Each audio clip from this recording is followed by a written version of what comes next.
So the most anti-establishment person in the United States Senate, I believe, is Senator Rand Paul. And he's been this way for a while. He's not perfect. Sometimes he goes along a little bit to get along. I think what Rand does really well is he picks his battles carefully. He's the guy up there who was grilling Fauci, and now some new revelations have come to light about uh, Anthony Fauci, and there's a lot of backpedaling going on. But what's really despicable is that a C-list celebrity type person can use violent rhetoric, okay, very violent rhetoric against Senator Paul, and that's okay. A guy who's already been attacked once, very close to losing his life and losing a portion of his lung and broken ribs and so forth. And okay, here's a guy literally fighting for liberty, literally fighting for liberty. And the media is against him. The establishment is against him. Look, for all of you Trumpers out there who thought Donald Trump was so anti-establishment, he was a little bit. Rand Paul is about 10 times more anti-establishment than Trump. All right, Tulsi Gabbard, she's proven to be somewhat anti-establishment, but she's no longer a politician, which is kind of a shame because we need politicians in the game who are going to question the daily political narrative and the narrative that's coming out of Washington, D.C., which isn't just a narrative, it's actually resulting in policy. And Rand Paul is one of the few people up there consistently pushing back, whether it's issues that pertain to the First Amendment or more recently the Second Amendment. I don't know anybody who's more consistent than Rand Paul. Yeah, you get a flash of goodness from a guy maybe like Ted Cruz, but then Ted Cruz hunkers back into his pro-Israel bunker, all right? And look, that's another video. I covered that a little bit, but I think I should have been more forceful in saying that, you know, if you have an open air prison and you're constantly rattling the hornet's nest, eventually some of those hornets are going to get mad. And that's putting it in a very esoteric way.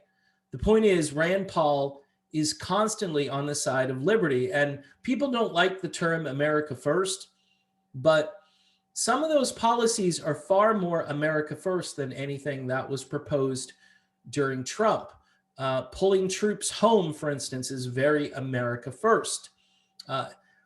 Being way more isolationist when it comes to foreign policy, and people hate, you know, the pundits when they, oh, do you want to be an isolationist? Yeah, a little bit. How about like Switzerland, you know, armed but neutral? All right. I don't want to get involved all the time. Who made us the policemen of the world?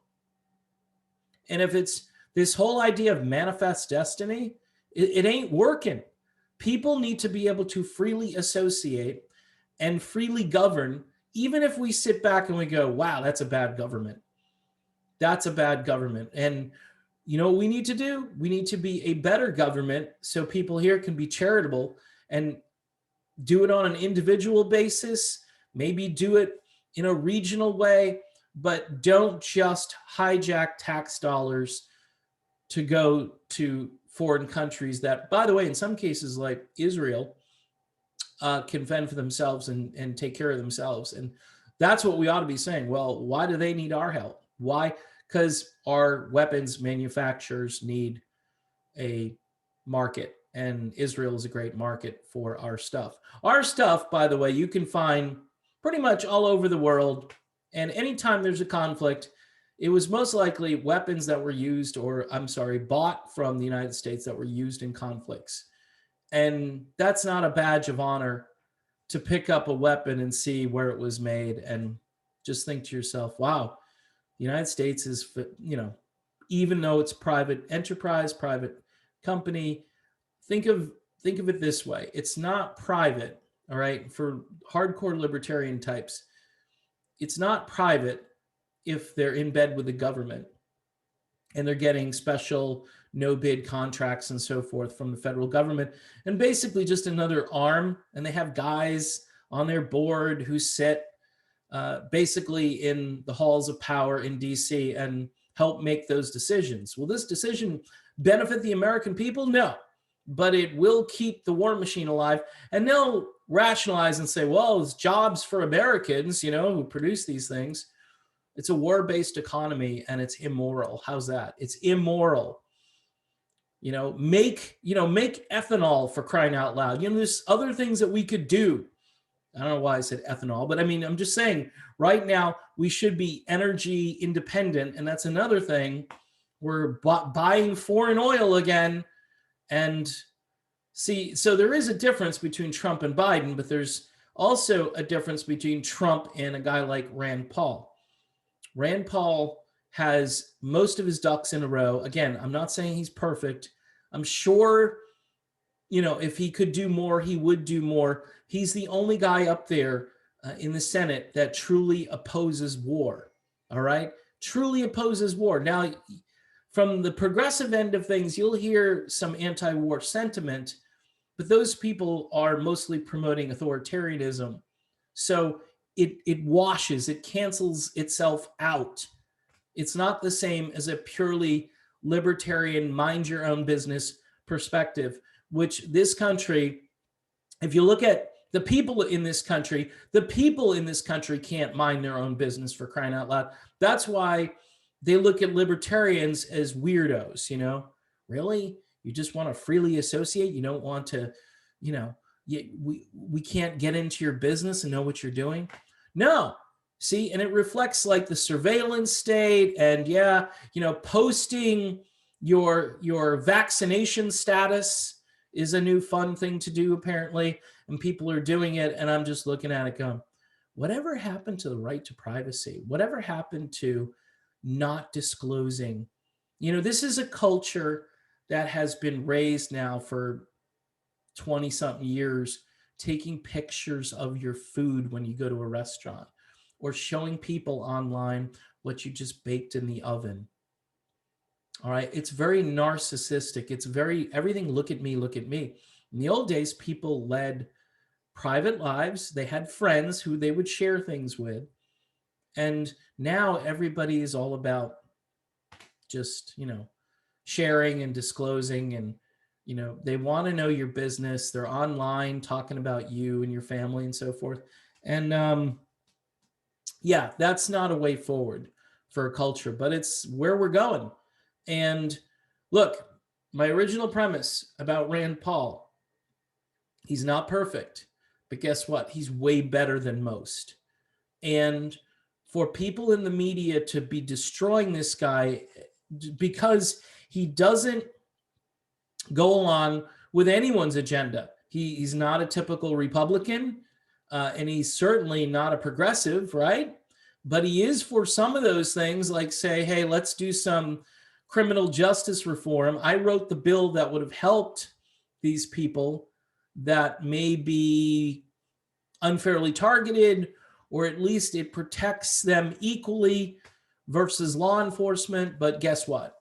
They still, because they don't like the liberty part. The liberty part, and that's liberty, by the way, but they don't like the other liberty part because they're all trying to funnel everybody down the same lane to believe the same thing. I'm sure Rand Paul believes in parental rights when it comes to certain things that are appearing in public school right now. And a good libertarian should see that this stuff is indoctrination, and whether it's CRT or whether it's the hypersexualization of children, it needs to stop. And most parents are right there. Most parents love their kids and care about their kids and want to keep them kids and want to keep them at least somewhat innocent and pure. I don't know about pure, but at least innocent and not tarnished and blemished by this world that's increasingly encroaching upon every aspect of who they are.